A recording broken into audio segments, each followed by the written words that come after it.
আম্মাজান, আব্বাজান বেহেশত নসিব হওয়ার আগে সবার সামনে এই মির্জা বাড়ির ভালো মন্দ দেখার দায়িত্ব আপনার হাতে তুলে দিয়ে গেছেন।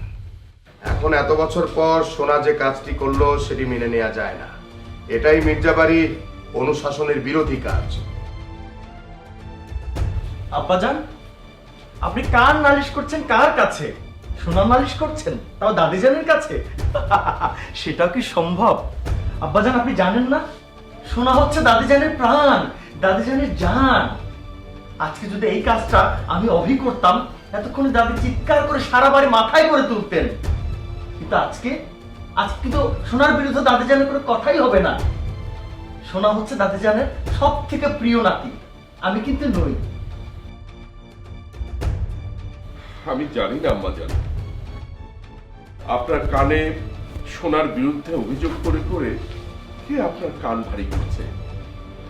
আমি শুধু একটি কথাই বলবো আম্মাজান, সোনার বয়সের অনেকটা সময়ের মধ্যে বেশ কিছু সময় ওর মামার বাড়িতে কাটিয়েছে।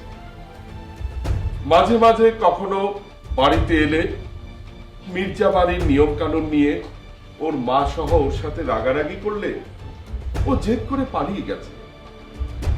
আর বাকিটা সময় তো ও শহরের থেকে পড়াশোনা করেই কাটিয়েছে। এখন সে কোথায় গান শিখেছে, কিভাবে গান শিখেছে সেটা আমরা জানি না। আমরা জানলে হয়তো বাবা মা হিসেবে ওকে গান যে এই মির্জা বাড়ির জন্য হারাম এই কথাটা বুঝিয়ে বলতাম। আসলে এই সময়টা আমরা পাইনি আমাদের।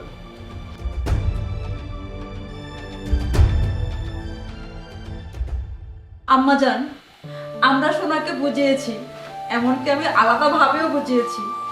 আপনাকে মিথ্যা বলবো না, আপনি আমাদের আম্মাজান। আপনার কাছে মিথ্যা বলা যে মহাপাপ।